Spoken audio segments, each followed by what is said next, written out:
네, 시장의 흐름을 꿰뚫는 핵심 바로 왜라는 질문입니다. 종목에는 이유 없는 상승도 하락도 없습니다. 냉철한 분석과 집요한 질문으로 시장의 본질을 파헤칩니다. 숫자 너머의 진짜 흐름을 지금부터 짚어봅니다. 궁금한 종목 Y 오늘 함께할 분들 소개합니다. 기업공시연구소 변영인 대표, MBN골드 성화준 매니저 함께하겠습니다. 어서 오세요. 네, 반갑습니다. 네, 반갑습니다. 자, 일단 오늘 시장 또 어떻게 살펴봤고 오늘 시장을 말미암아서 내일 시장에 대한 전략 궁금한 종목 Y를 통해서 확인해 보시면 좋을 것 같습니다. 첫 번째 이야기로 들어갑니다. 궁금한 종목 Y 첫 번째 주제 공개합니다. 자, 식을 줄 모르는 신재생 그리고 원전주까지도 봐야 될 것 같습니다. 대선이 오늘로써 15일 남았습니다. 이번 조기 대선이 우리 시장에 미치는 영향 섹터로 보자면은 딱 한 가지인 것 같습니다. 바로 에너지로 가는 것 같습니다. 신재생 에너지. 지난 대선 때만 하더라도 우리가 생각해보면 지난 대선 때는 이제 대체로 정치 테마, 인물주 위주로 좀 움직였었는데 이번에도 그렇긴 했지만 확실히 지금 중심을 잡고 있는 거는 에너지. 그 안에서도 신재생 에너지가 잡고 있습니다. AI 시대를 맞아서 이제 주 전력원을 무엇으로 가야 할지가 현재 큰 화두가 됐고요. 어제 토론에서도 각 후보들이 생각과 비전에 대한 이야기를 했습니다. 그 코멘트들 저희가 화면으로 좀 준비를 했는데 먼저 만나보시면 좋을 것 같습니다. 자, 이렇게 네 후보의 토론이 있었죠. 자, 이재명 후보 재생에너지 확대, 지역전력 요금 차등화라고 이야기했습니다. 신재생에너지를 좀 더 확대하자라고 이야기한 거고 김문수 후보, 이준석 후보는 모두 원전을 좀 강조를 했습니다. 권영국 후보는 이렇게 봤을 때 에너지에 대한 이야기를 하지는 않았습니다. 자, 이렇게 보면 김문수 후보와 이준석 후보는 원전에 대해서 집중을 했지만 신재생에서 드라이브를 건 건 사실 이재명 후보만이 그렇게 했습니다. 하지만 오늘 시장에서 보면 신재생 에너지 섹터가 더 강하게 움직였죠. 자, 그 이유는 사실 지지율 때문이 아닌가. 현재 이재명 후보가 지지율이 가장 높기 때문에 지지율 높은 후보가 신재생을 민다면은 그 종목이 좀 움직일 가능성이 높기 때문에 오늘 움직이지 않았나라고 좀 생각이 듭니다. 자, 그렇다면 변영인 대표님, 네. 일단 신재생 에너지 저희가 이 시간에 진짜 많이 하고 있어요. 많이 다루고 네. 있고요. 거의 매주 한 번씩 다루고 있는 것 같은데 이거 너무 많이 오르지 않았나 이제 생각이 좀 들기도 하고 이게 보유자 관점에서 이제 어떻게 해야 되고 혹시나 신규 매수를 생각하시는 분들이 있지도 않을까 생각이 좀 듭니다. 네. 오늘 대체로 좀 강했던 신재생 에너지, 크게는 뭐 태양광과 풍력 섹터가 좀 강한 흐름을 좀 보였는데 이게 뭐 TV 토론회에서 관련된 이 신재생 에너지 관련된 전환 부분들, 원전을 하지 않겠다가 아니라 원전의 위험성보다는 안전한 신재생 에너지를 전환 육성하겠다라는 어떤 기조들이 오히려 지지율 관점에서도 수급으로 좀 이어지는 효과로 연속성을 좀 갖고 있지 않나라고 볼 수가 있겠고요. 다만 지금 태양광과 이 풍력 섹터의 이 실적 기조, 정확하게는 업황 기조를 좀 보면 1분기 실적 개선은 어느 정도에 대한 시그널을 좀 확인했지만 이전과 같은 호황기와 관점에서 봤을 때는 상당히 이익 훼손이 현재까지 좀 이어지고 있는 측면들이 있고요. 이 부분은 태양광 섹터의 경우에는 중국의 저가 공세, 이 부분에 관련된 핑계거리가 뭐 작년까지에 관련된 실적 영향으로 좀 차지했다고 하더라도 올해부터는 정말로 이익 개선 관점의 명확한 시그널들을 좀 보여주지 못한다면 단순한 정책 기대감만 갖고 그쵸. 수급의 연장선을 더 가져가기에는 다소 좀 제한적이지 않을까라고 볼 수 있겠고요. 풍력 섹터의 경우에는 사실 다른 부분인데 금리 인상, 금리 인하의 어떤 이 매파적 기조가 조금 더 장기화되는 부분들, 이 부분은 대형 이 풍력 프로젝트가 지연되거나 축소되는 그런 배경으로 좀 이어졌고 해당해서 하반기 금리 인하 시그널이 명확하게 좀 제시가 좀 되면서 해당되는 이 지연된 풍력 프로젝트가 다시금 좀 재개되다가 뭐 축소됐던 부분들이 다시 확대될 수 있는 어떤 기대 요인들을 좀 감안해 보면 풍력 섹터의 경우에는 하반기 기점에서는 관심 있게 좀 볼 수 있는 구간이 좀 되지 않을까. 이런 관점에서 종합을 해보면 네. 단기적인 기대감 때문에 정책 그쵸. 기대감으로 인한 수급은 말 그대로 트레이딩 관점으로 좀 접근을 유효하지 않을까라고 볼 수 있겠고 저는 좀 대안이 된다면 원전주의 경우에는 단순한 기대감보다는 글로벌 기조를 봐야 될 것 같아요. 원전 정책의 확대 기조를 좀 감안을 했을 때 원전 섹터는 오히려 좀 쉬어가는 구간에 모아가는 전략이 좀 더 유효하지 않을까라고 좀 판단해 보겠습니다. 알겠습니다. 저희 이 시간에 이제 변영인 대표도 그렇고 성화준 매니저도 그렇고 신재생 이야기하면 항상 원전, 두산 에너빌리티를 좀 이야기해 줬는데 여기에 대한 이야기도 잠시 후에 함께 나눠 보도록 하겠습니다. 자, 그렇다면 성화준 매니저님 네. 어떻습니까? 오늘 뭐 태양광 그리고 풍력들이 움직였는데 네네. 오늘 많이 올라간 종목들 하나하나 면면이 보면은 네. 제일 많이 올라간 거 일단 대명에너지, 그리고 SK 이터닉스, CM 플러스 이 종목들이 움직였습니다. 우리가 생각하는 대장주들은 아니란 말이죠. 근데 이런 종목들이 움직였다라고 생각이 들면 신재생 순환매의 끝물일 수 있겠다라고 좀 생각이 듭니다. 어떻게 좀 보시나요? 저도 사실 현재 입장에서는 이 신재생 에너지에 대한 부분들은 끝물이지 않을까라는 좀 생각을 좀 하고는 있습니다. 물론 아직까지 뭐 보유자들 입장에서는 좀 아쉬운 이야기일 수도 있겠습니다만은 이 아무래도 현재 신재생 에너지에 대한 부분들 뭐 중장기적으로 올해 하반기까지 본다 그러면 뭐 태양광 패널, 뭐 풍력 에너지에 대한 터빈, 뭐 수요가 극대화되는 부분들에 있어서는 긍정적인 전망들을 분석할 수 있겠습니다만 현재 입장에서의 이 시세 분출은 어느 정도 정책 테마주의 흐름들이 많이 이어졌던 부분들이 있다 보니까 그런 영향들로 인해서 지금 조기 대선이 약 보름을 앞두고 있는 상황에서 이제는 어느 정도 좀 수급에 대한 이 순환매가 꺼져가고 차익 매물에 대한 부담이 좀 나올 수 있는 시기지 않을까라는 말씀 좀 드려야 될 것 같아요. 그래서 확실히 정책주에 대한 흐름들이 중장기적인 매매 종목들이 아니고 이 단기적인 이 수급의 흐름을 쫓아가고 뉴스의 흐름을 쫓아가는 종목들이다 보니까 아무래도 이런 급등락에 대한 흐름들이 계속 이어졌던 부분들 이제는 조금 더 안정적인 종목들로 좀 다시 순환매를 이루어지거나 아니면 또 남아있는 이 2주 동안에 이 다른 정책들에 대한 기대감이 또 있을 수 있죠. 아무래도 뭐 아직 좀 이야기 나오지 않은 뭐 가상자산이라든가 일부 다른 섹터들로 또 흐름이 이어질 수도 있기 때문에 현재로서는 순환매 장세가 지속되고 있으나 신재생 에너지에 대한 부분들은 이제는 조금 여러분들이 어느 정도 좀 차익신에 대한 압박을 좀 생각을 해야 되는 구간이다. 좀 이렇게 말씀드릴 수 있겠고요. 뭐 신재생 에너지뿐만 아니고 원전도 저는 좀 같이 볼 필요 있다고 생각이 들어요. 아무래도 매번 이 대선 때, 뭐 총선 때마다 각 정당에서 신재생과 원전에 대한 이야기들을 좀 가르는 좀 그런 모습들이 많이 나오죠. 이번 TV 대선 토론에서도 그런 모습들이 나왔듯이 현재로서는 앞서 정리해 주셨듯이 저도 지지율에 대한 흐름 때문에 오늘은 원전보다 신재생이 조금 더 부각이 되지 않았나라고 생각은 하고 있는데 뭐 두 섹터 모두 현재로서는 정책주에 대한 흐름이 분명하다. 그러나 올해 하반기 중장기적으로 봤을 때는 앞서 변영인 대표님 말씀해 주셨던 것처럼 저도 원전주에 대한 흐름들은 이 해외 글로벌 시장 확장에 대한 부분들 그리고 지금 지연되고는 있습니다만 체코에 대한 부분들, 체코 수주 원전에 대한 부분들이라든가 아니면 유럽 시장 진출 또는 뭐 일부 주요 국가들, 유럽 국가들이 탈원전 정책 폐기에 대한 부분들이 이야기가 나오고 있다 보니까 현재 K원전에 대한 그렇죠. 이런 시장 점유율과 현재 신뢰감을 좀 향상한 부분들을 고려했을 때 원전주도 충분히 중장기적으로 흐름 보기엔 좋겠다. 다만 단기적으로는 현재 수급이 약간 끝물, 차익 실현의 압박이 있을 수 있다. 좀 이렇게 정리해드리겠습니다. 예, 알겠습니다. 자. 다시 한번 말씀드리지만 두 분은 계속해서 원전에 대한 드라이브 이야기를 강조해 줬습니다. 자, 그래서 지금 우리는 원전에 대한 이야기도 같이 해보면 좋을 것 같습니다. 먼저 변영희 대표님 가보도록 하겠습니다. 네. 자, 현재 어제 이런 뭐 토론을 보면은 드는 생각은 다시 한번 이거 뭐 혹시나 탈원전 오는 거 아닌가라는 생각이 좀 들을 수도 있을 것 같아요. 현재 어제 같은 토론을 본다라면은 그리고 원전을 갖고 있던 분들은 불안함을 이미 경험을 했습니다. 그래서 이거 한 번 더 오면 어떡하나? 라는 생각이 들 수 있어요. 두산 에너빌리티를 항상 탑픽으로 얘기해 주셨잖아요. 네네. 이번엔 안 흔들리겠죠? 저는 좀 다른 생각 갖고 있는 게 일단 이 기조가 시대가 좀 바뀌었죠. AI 산업이 개화가 그렇죠. 됐고 이 부분은 지금 아랍에미리트의 세계 최대 이 데이터 센터를 좀 건립할 예정인데 여기에 소요되고 있는 전력 소모량이 원전 5개의 생산량과 맞먹는다라는 이야기가 좀 나오고 있는 부분들은 뭐냐면 전반적인 AI 인프라 투자가 가속화되는 2040년도 이상, 2050년도까지 관련된 전력 수급량들을 종합적으로 좀 추정해 봤을 때 원전은 사실 대안이 될 수밖에 없는 그런 부분이고 오히려 좀 정책의 확장성 관점에서는 글로벌 국가들이 탈원전 기조에서 친원전 기조로 다시금 정책 전환을 좀 했다는 점 여기에 대해서 미국의 경우에는 2050년도까지죠. 현재 원전 비중을 4배 이상 좀 증가시키는 행정명령을 좀 준비하고 있는 그런 부분들을 감안했을 때 국내 역시도 신재생 에너지에 관련된 정책을 추진할 수는 있겠지만 원전을 완벽하게 좀 배제하기에는 그렇죠. 좀 다소 좀 제한적이지 않을까라고 볼 수 있기 때문에 이런 부분들은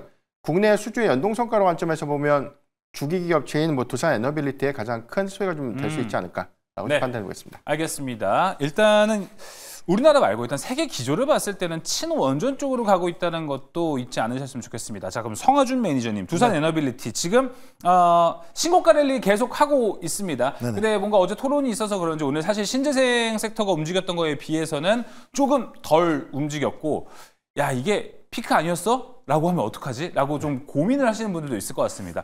두산에너빌리티 뭐 기술적으로나 현재 이슈로나 좀 어떻게 보고 계신가요? 뭐 현재 두산에너빌리티에 대한 저는 전망은 매우 긍정적으로 보고 있습니다. 하지만 이제 단기적인 흐름에 대한 트레이딩이 좀 필요한 시점까지 오기는 했죠. 직전 고점에 대한 매물대를 돌파하면서 단기적으로 좀 신고가 흐름을 좀 이어가고 있는 모습들이 나오고 있다 보니까 현재로서는 단기간에는 좀 약간 고점에 대한 부담, 특히나 최근 시장의 수급을 봤을 때는 워낙에 좀 빠르게 치고 빠지는 그런 트레이딩들이 많이 좀 만연하는 상황이다 보니까 현재로서는 두산에너빌리티 아무리 중장기적인 흐름이 좀 유망하고 좋다라 그래도 단기적으로는 차익 실현에 대한 압박이 있을 수밖에 없는 상황이다라고 좀 말씀을 드려야 될 것 같은데요. 저는 그러면 이 관점에선 기보유자와 신규 진입자에 대한 흐름 좀 나눠드려야 될 것 같아요. 그러니까 기보유자 관점에서는 당연히 어느 정도 차익에 대한 부분들을 좀 차익 실현을 하시고 비중 조절을 하셔야겠죠. 예를 들어서 내가 100% 지분을 갖고 있다고 하면 진짜 과감하게 절반 정도는 좀 챙겨놓고 조정 구간에서 다시 한번 진입해보는 대응을 좀 해보시는 게 좋을 것 같고요. 만약에 저는 갖고 있지 않은데요. 저도 포모 현상 때문에 두산에너빌리티 한 종목 좀 넣고 싶습니다 하시는 분들 입장에서는 조금 마음이 졸이시겠지만 뭐 사실 마음이 졸이진 않으시겠죠. 기대감에 기다리시면 되니까 조정 구간에서 분할 매수 저는 충분히 유효하다라고 보이거든요. 앞서 변영인 대표님께서 말씀을 정말 잘해주셨듯이 현재 두산에너빌리티의 소형 원전에 대한 부분이라든가 현재 원전의 글로벌 추세를 놓고 봤을 때는 K원전의 대장주로서는 두산에너빌리티 만한 종목이 없죠. 다만 뭐 한전 KPS, 뭐 우리기술, 뭐 BHI 뭐 관련된 종목들이 섹터별로 좀 순환매가 좀 돌고는 있습니다만 단연 대장주의 흐름으로 두산에너빌리티는 저는 추가적인 흐름이 좀 조정 이후에 추가적인 흐름이 나올 수 있다라고 보이고 있고요.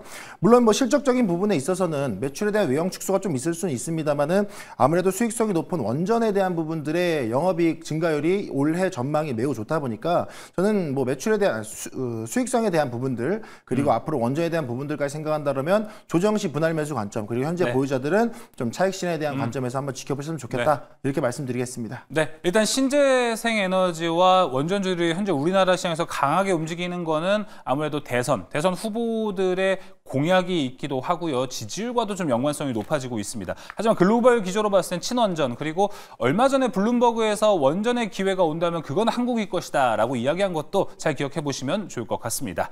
자, 첫 번째 궁금한 종목 Y는 마무리해 보도록 하겠습니다. 두 번째로 넘어갑니다. 두 번째 주제 열어주시죠. 삼성 SDI 오늘 유상증자 확정 가액이 나왔습니다. 14만 원이었고요. 오히려 주가는 올랐습니다. 악재가 소멸이 된 걸까요? 3주 전에 유상증자 단행한다고 공시를 올렸고 캐즘과 2차 전지의 비관론은 더 강해졌습니다. 오늘 유상증자 발행가액이 나왔는데 어떤 절차로 나왔는지 화면을 통해서도 만나보도록 하겠습니다. 자, 발행가액 일단 14만 원입니다. 당초 대비 17% 하락이 됐고요. 오늘 종가가 16만 9,400원. 앞으로 이제 1조 6천억 원을 조달하게 되는 삼성 SDI입니다. 녹록지 않은 여건에도 이 자본 확충에 나선 데는 투자 타이밍을 놓치지 않겠다는 심산입니다. 자, 과연 이 삼성 SDI 유상증자가 2보 전진을 위한 1보 후퇴가 될 수 있을지가 궁금합니다. 자, 변영희 대표님, 발행가액 14만 원 확정이 됐습니다. 네. 어떻게 보십니까? 긍정적으로 보십니까? 아니면 지금 종가랑 봤을 때는 차이가 있어가지고 하방력이 커지는 거 아닐까 좀 두렵기도 합니다. 네, 일단 유상증자 발행가액이 확정이 되면 일단 이 청약 일정이 확정되고 있고 여기 관련 신주 발행 일정들이 좀 본격화될 것이기 때문에 단기적으로는 주가 가치 희석에 관련된 리스크 요인들이 좀 부각될 수 있겠는데 동사의 경우에는 1차 예정 발행가액이 16만 9천 원대에서 오히려 가격이 좀 낮아지면서 14만 원대로 좀 확정됐죠. 이에 따라서 최초에 조달하기로 했던 자금 조달의 총액이 2조 원에서 1조 7천억으로 감소가 좀 됐고요. 여기 대해서는 삼성전자가 3,340억 원을 좀 출자를 해서 그렇죠. 유상증자에 좀 참여하는 것이기 때문에 전체적으로 시장을 통해서 좀 조달될 수 있는 자금은 한 1조 3,500억 정도로 좀 추정되고 있는 그런 부분들이기 때문에 일단 하나에어로스페이스와 좀 비교를 했을 때 하나에어로스페이스의 경우에는 대주주가 계열사를 동원해서 거의 1조 원대 유상증자에 좀 참여하는 효과들 때문에 주가 가치에 관련된 희석 요인들을 상당히 좀 완화시켰던 것과는 다소 좀 온도 차이는 좀 있지 않나라고 볼 수도 있겠지만 일단 대주주의 참여 이후에 점진적으로 봤을 때 이 현재 주가와 확정 발행가액에 대한 괴리가 그렇게 좀 높지 않다는 관점에서 보면 단기적인 주가 가치 희석 요인들은 저는 뭐 제한적이지 않을까라고 볼 수 있겠고 일단 유상증자 이후에 방향성들을 좀 더 주목을 해봐야 될 것 같은데 전체 자금이 GM과 배터리 합작법이나 관련된 설립 자금 그리고 여기에 대해서 헝가리의 유럽 현지 생산 설비를 좀 증축하는 그런 어떤 투자 자금으로 좀 활용될 수 있고 여기에 대해서 전고체 배터리에 관련된 기술 고도화 내지는 양산 자금으로 좀 활용을 하겠다라고 좀 언급했기 때문에 이런 일정들이 좀 더 구체화가 좀 된다면 캐즘 구간이 좀 완화되고 점진적인 이익 개선을 좀 수반하면서 긍정적인 어떤 기대 요인들을 좀 가져갈 수 있겠지만 단기적으로는 일부 좀 조정은 좀 불가피하지 않을까. 그렇죠. 다만 현재 주가 상태가 이전 고가 대비 특히나 2019년도 당시에 평균 주가 20만 원대보다 더 낮아진 주가 레벨을 좀 고려했을 때 상당한 가치 관점에서는 저는 저평가 매수 매력도 있는데 현재보다는 유상증자 청약 일정이 진행되고 난 이후에 신주 발행 일정을 거치고 나서 일부 가격 조정을 좀 거치고 난다면 그 시점이 분할 매수 관점으로 접근은 유효하지 않을까라고 좀 표현드리겠습니다. 알겠습니다. 일단은 나비빌이 5월 30일로 나와 있습니다. 그 일정 이후를 주가 추이를 잘 체크해 보시고 이걸 받을지 말지도 한번 잘 보시면 좋을 것 같습니다. 저희 시간에서도 저희가 이거 다시 한번 다뤄보도록 하겠습니다. 자, 그렇다면 성화준 매니저님, 삼성 SDI가 유상증자를 했어요. 근데 오늘 주가가 상승을 했습니다. 좋게 보면 악재 소멸, 더 이상 나올 악재는 없다 이렇게도 볼 수 있을 것 같은데 네. 긍정적으로 볼 만한 측면 2차전지 있다고 보십니까? 현재로서는 호재와 악재 모두 다 그냥 좀 합쳐져 있다. 그러니까 혼란스러운 상황 속에 있다 말씀드려야 될 것 같아요. 그래도 조금 더 저는 긍정적인 시장의 흐름을 바라보는 게 맞지 않은가. 앞서 말씀해 주셨던 것처럼 악재는 어느 정도 좀 일부분 많이 반영이 되어 있고 시장에서 이미 관련 종목들을 좀 바닥을 다지는 과정까지 누르고 있기 때문에 현재로서는 악재보다는 호재에 대한 기대감이 좀 실리지 않을까. 좀 이렇게 먼저 말씀을 드리겠고요. 일단 지금 호재에 대한 이야기를 좀 잠깐 해드리자면 최근에 좀 미국발 좀 이야기들이 많이 나오죠. 첨단 제조 생산세 공제 부분에 있어서 아무래도 이 중국, 러시아, 이란과 같은 이 우려 기관들에 대한 부분들에서 이 중국을 좀 빼야 된다라는 법안이 발의된 상태입니다. 이거는 아무래도 민주당이든 공화당이든 이 중국에 대한 견제는 워낙 좀 심한 상태다 보니까 아무래도 좀 통과될 가능성이 높은 상황인데 이 얘기는 즉 중국과의 기술 제휴 안 된다. 아니면 지분을 조금 갖고 있다 안 되고 부품 썼다 안 되고 이런 부분들에 있어서 좀 중국에 관련된 저가형 배터리 정책들을 좀 견제하는 내용들이 나온다라 그러면 미국 현지화가 되어 있는 우리나라의 LG엔솔, SK온 이런 기업들이 비교적 좀 다시 한번 좀 기대감이 나오지 않을까라는 부분들. 그러니까 결국에는 미국의 정책적인 부분들에 대한 기대감이 끌려 나오고 있기 때문에 이런 호재들 한번 좀 지켜보시면 좋을 것 같고요. 여기에 또 악재를 또 하나 덮어서 표현을 해드리자라고 한다면 일단 좀 아쉬운 부분들은 당연히 이 세액공제 폐지에 대한 부분들 이야기 안 할 수가 없죠. 아무래도 요 IRA에 포함된 전기차 구매 시에 대한 세액공제가 2050년 말까지 단계적으로 폐지되는 법안을 추진 중이다라는 점이 아무래도 전기차 시장, 즉 배터리 시장에 좀 영향을 주고 있다라는 점 보시면 좋을 것 같고요. 네. 그리고 오늘 또 확인된 내용이 미국 캘리포니아주에서 35년까지 내연기관차 판매 금지에 대한 부분들, 이 부분들을 어느 정도 좀 부분 폐지하려는 듯한 움직임이 나오는데 여기에 이전에 반발하고 나섰던 이 내연기관 자동차 관련 기업들인 GM과 포드가 좀 일부 좀 로비를 하고 나섰다라는 이야기도 좀 전해지고 있죠. 그러니까 지금 일부 완성차 업체들도 현재로서는 전기차에 대한 수요 둔화가 일시적으로 빠르게 해소되진 않을 거다. 네. 조금 더 멀리 봐야 되지 않겠느냐라는 부분들이 부각이 되고 있다라고 생각을 했을 때 이 배터리 기업들, 2차전지 관련 기업들이 이제는 전기차에 대한 그 수요 회복은 조금 더 시간을 두고 좀 지연된 상황이 이어지지 않겠는가라는 부분들을 좀 봐야 될 것 같아요. 그래서 네. 앞서 말씀드린 호재와 악재의 혼란스러운 상황이지만 제가 보는 관점에서는 보유자분들은 중장기적으로 좀 전략을 잘 세울 필요가 있다라고 생각이 드는 게 이 배터리에 관련된 부분들을 꼭 2차전지에 대해서 국한하지 마시고 앞서 신재생에너지에 대한 이야기를 해드렸듯이 ESS 시장에 대한 부분들도 좀 확인을 해보셨으면 그쵸. 좋겠다. 그래서 예를 들어서 LG에너지솔루션 같은 경우에도 ESS 시장 진출에 대한 이야기 나오죠. 그리고 앞서 말씀해 주셨던 삼성 SDI, 그렇죠. ESS 시장에서는 안정적인 재무 구조를 갖고 있는 기업이다 보니까 매출 구조를 갖고 있는 기업이다 보니까 차라리 관련 종목들에 대한 포트 구성을 다시 하셔서 이 전기차에 대한 부분 말고 네. ESS 시장에 대한 시장의 흐름을 좀 다시 짚어보는 게 낫지 않을까 이렇게 말씀드리겠습니다. 어떻게 보면 위안이 될 수 있는 게 ESS가 될 것 같은데 모멘텀이 잘 좀 발휘가 됐으면 좋겠습니다. 자, 두 번째 궁금한 종목 와인 여기서 마무리하고요. 세 번째로 넘어가 보도록 하겠습니다. 세 번째 열어주시죠.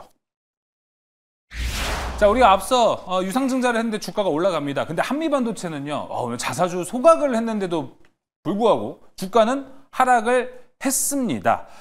자사주 소각보다 중요한 이슈는 현재 한미반도체의 이제 TC 본더 주도권, 이 프리미엄을 어떻게 유지가 될 수 있느냐, 이게 가장 현재 중요한 포인트가 될 것 같습니다. 경쟁이 치열한데 그 부분이 지금 주가에 부정적인 영향을 끼치고 있는 것 같습니다. 자, 그러면 변영희 대표님, 네. 이 기술력은 별개로 캐파에서는 한미반도체가 압도적이라는 이야기가 좀 많거든요.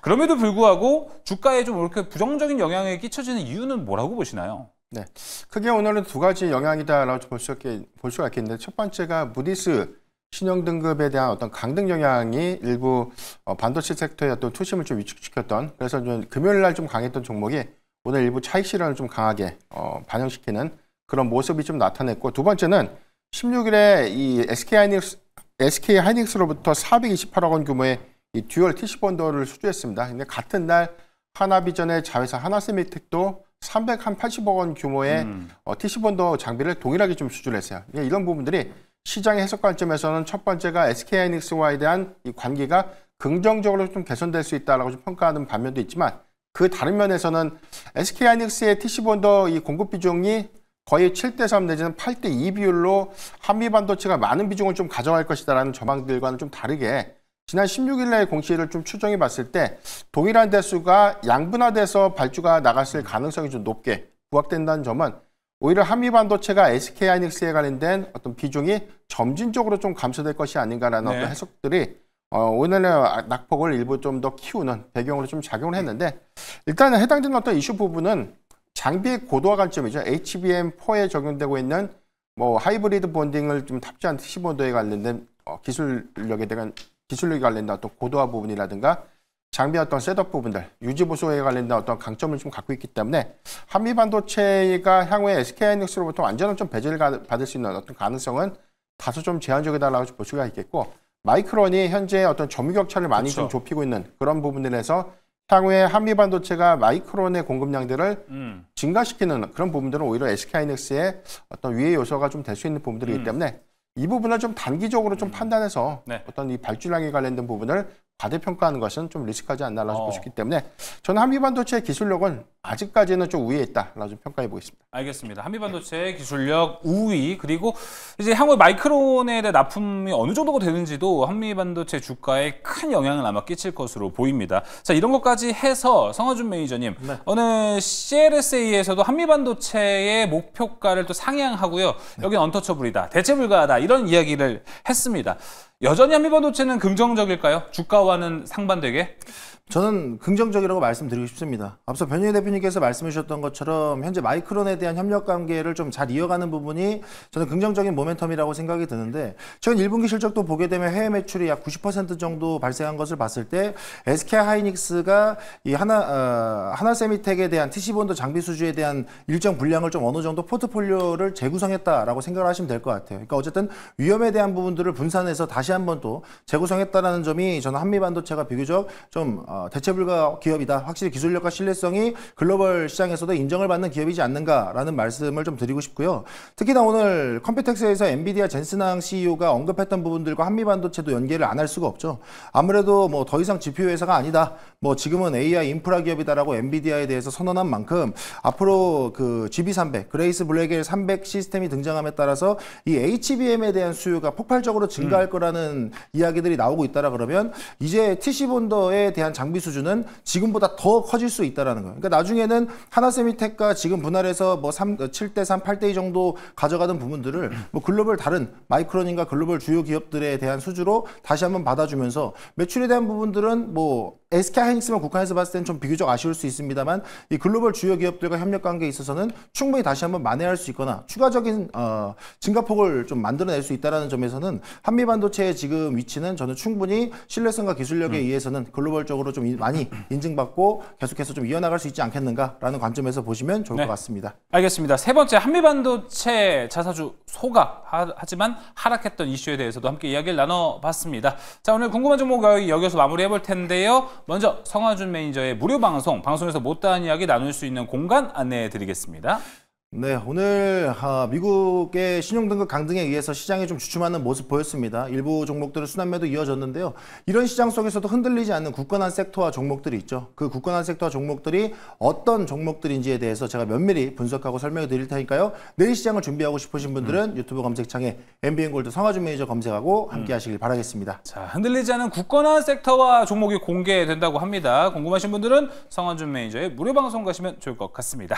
자, 오늘 궁금한 종목 여기서 마무리합니다. 지금까지 변영인 대표, 성화준 매니저와 함께했습니다. 오늘 말씀 고맙습니다.